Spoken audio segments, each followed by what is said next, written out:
जो पहली बार वोट देने जा रहे हैं यानी कि फर्स्ट टाइम वोटर्स हैं, अपना वोट डालने के लिए काफ़ी उत्साहित नजर आ रहे हैं। ये युवा पहली बार अपने जनप्रतिनिधि को चुनने में अपनी वोट की ताकत का इस्तेमाल करेंगे।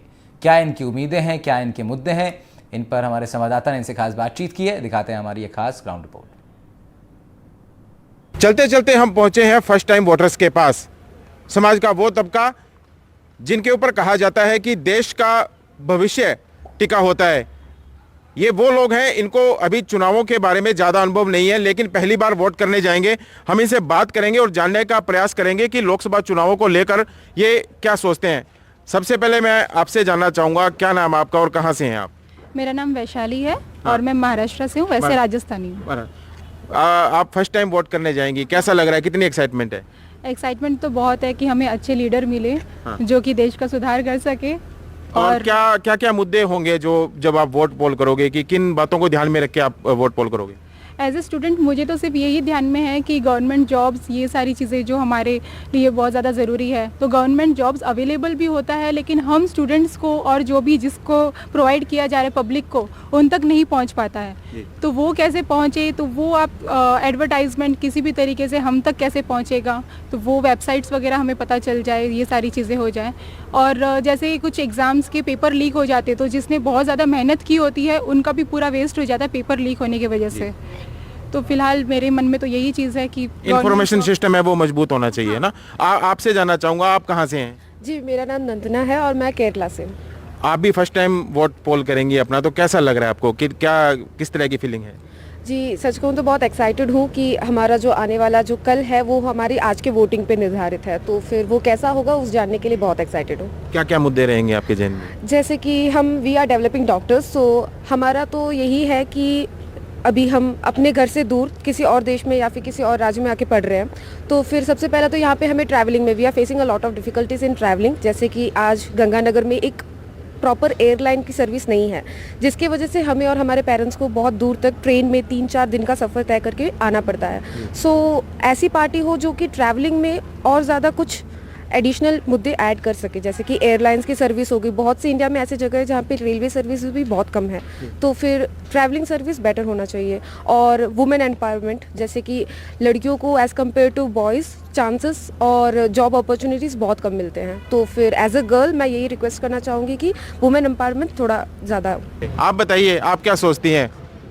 सर भैया कि बायसनेस नहीं होनी चाहिए और अपॉर्चुनिटीज़ होनी चाहिए। जैसे हम अभी स्टूडेंट्स हैं तो हमारे लिए कम अपॉर्चुनिटीज़ है एज़ कम्पेयर टू, जैसे जो हमारा यूथ है वो बहुत फॉरेन कंट्रीज़ में जा रहा है, क्योंकि हमारे पास अभी इतनी अपॉर्चुनिटीज़ नहीं है।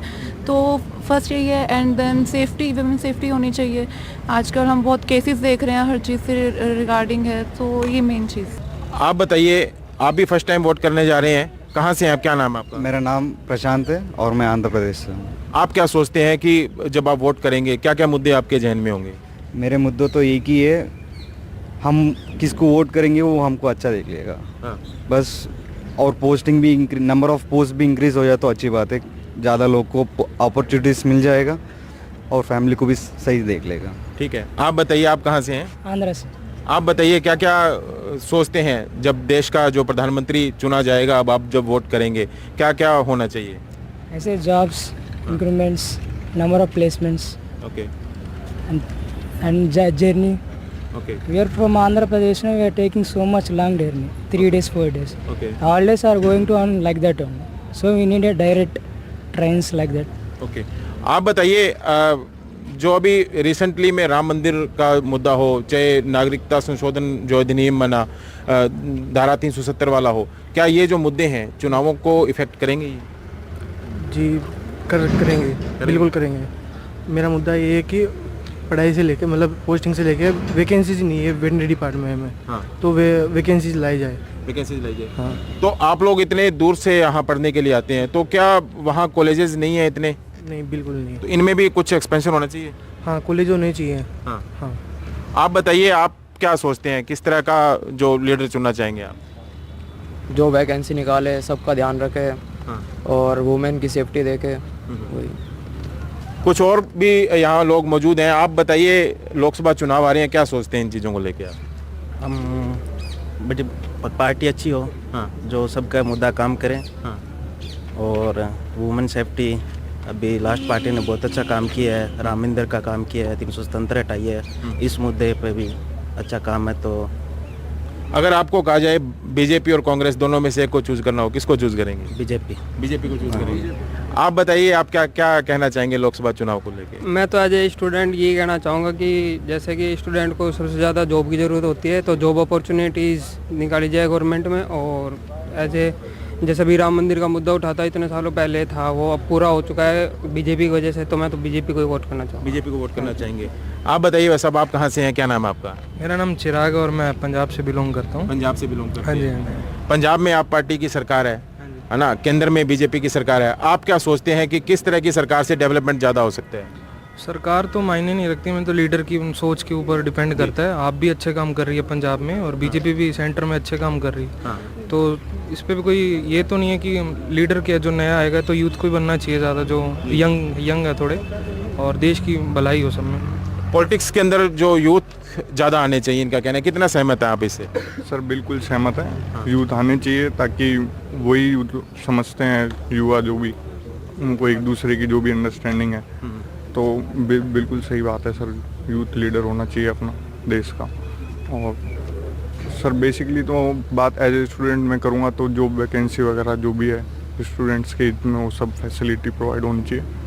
बिल्कुल।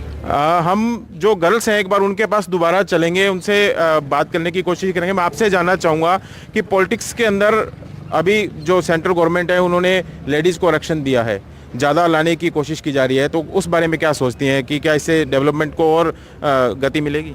हाँ ज़रूर, क्योंकि आजकल जैसे लेडीज़ को इंडिया जैसी कंट्री में लेडीज़ को बहुत कम सपोर्ट मिलता है फैमिली से और सारे बैकग्राउंड से, तो उस हिसाब से लेडीज़ को काफ़ी हेल्प मिलेगी। आरक्षण होगा तो थोड़े कम मार्क्स में भी, क्योंकि जैसे बैकग्राउंड रहता है तो कम मार्क्स में भी वो अपना काम कर सकेंगे।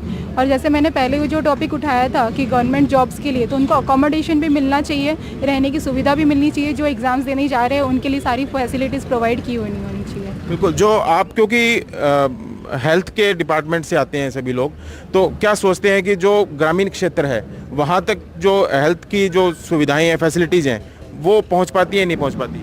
जी, अब तक तो सच कहूँ तो नहीं पहुंच पाती है। इंडिया में बहुत ऐसे छोटे छोटे शहर या फिर छोटे छोटे गांव ऐसे हैं जहां पे अभी भी प्रॉपर हेल्थ केयर फैसिलिटीज़ नहीं होती। सो मेरे विचार के हिसाब से अगर हर जगह एक छोटा मेडिकल कैंप हुआ तो वहाँ की लेडीज़ को और छोटे छोटे बच्चों को वो बहुत हेल्पफुल होगा, जैसे कि वैक्सीनेशन हो गया या फिर मेंस्ट्रुअल कप जैसे रिलेटेड इश्यूज़ हो गए, वो सब आराम से सॉल्व हो जाएंगे अगर छोटे छोटे एरियाज़ में मेडिकल कैंप्स जैसे हमारे डेवलपिंग एरियाज़ में रखे जाए, तो इंडिया के लिए वो बहुत बड़ी बात होगी। बिल्कुल। अगर आपके स्टेट की बात की जाए, वहाँ के क्या मुद्दे हैं जिनको आप ध्यान में रखना चाहेंगी? सर मैं बेसिकली हरियाणा से बिलोंग करती हूँ, तो हरियाणा में एज सच वही जो मैंने अभी कहा था कि अपॉर्चुनिटीज़ की प्रॉब्लम्स हैं, वही सेफ्टी की प्रॉब्लम्स आ रही हैं। एंड अब किसान का वो हुआ था, तो ये सब चीज़ें हैं जो मेन यहाँ पे है। बिल्कुल। आप भी बताइए, आप कहाँ से हैं, क्या नाम है आपका? विनायक प्रधान, मैं एमपी इंदौर से हूँ। मैं चाहता हूँ कि रूरल डेवलपमेंट के ऊपर ज़्यादा ध्यान दिया जाए, और जो स्कीम्स जो हो रही है वेटनरी के रिलेटेड जो स्कीम्स आ रही है कि कैटल की वैक्सीन्स हो रही है, अभी लंपी डिसीज़ हुई थी उसके रिलेटेड जो वैक्सीन्स आई है, बाकी लोगों में पता चले कि क्या क्या डिसीज़ हो रही है, उनसे कैसे बचा जाए, वो स्कीम्स निकालती गवर्नमेंट, उनके बारे में ज़्यादा जो फार्मर्स हैं उनके बारे में जानकारी हो। बिल्कुल। आप बताइए, आप कहाँ से हैं? मेरा नाम अमन दर्रा है, मैं दिल्ली से हूँ। ठीक है। आप क्या चाहते हैं, किस तरह की गवर्नमेंट होनी चाहिए? एक्चुअली गवर्नमेंट आज के टाइम पे जो चल रही है वो स्लो पॉइजन है, कुछ भी नहीं है, करप्शन भर भर के है। केजरीवाल हमारा सीएम था, वो खुद जेल के अंदर है। हर चीज़ों का प्राइवेटाइजेशन चल रहा है। रेलवे थी, हज़ारों नौकरियां निकालती थी, प्राइवेटाइजेशन कर दिया, कोई भी आदमी 15,000 से ऊपर कमाएगा ही नहीं, मतलब एट द एंड सबको लेबर बना के छोड़ना है। तो यही है। मैं 22 साल का हो गया हूँ, पिछले 4 साल से मैंने एक बार भी वोट नहीं डाली और इस बार भी नहीं डालूंगा। आप वेटनरी के स्टूडेंट हैं, आप क्या समझते हैं जब आप अपनी पढ़ाई पूरी कर लेंगे तो क्या जो एम्प्लॉयमेंट आपको इंडिया के अंदर मिल जाएगा इजीली? ईजी नहीं होगा, ये बात तो पक्की है। रिजर्वेशन है, कैटेगरी वाइज कुछ तो फ़ायदा होगा, मगर ये ज़रूर अदर स्टेट ज़रूर ट्राई करना पड़ेगा, शायद ही, वरना बाहर जाना ऑप्शन है। बिल्कुल। ये थे कुछ स्टूडेंट्स, फर्स्ट टाइम वोटर। इन्होंने जो अपनी अपनी राय रखी, अलग अलग मुद्दों पर अपनी राय रखी। अब देखना होगा कि जब लोकसभा इलेक्शंस होंगे तो इनकी राय कितनी महत्वपूर्ण है और कौन सी सरकार बनती है और इनके जो मुद्दे हैं वो कितने पूरे हो पाते हैं। कुलदीप गोयल, NDTV, श्रीगंगानगर।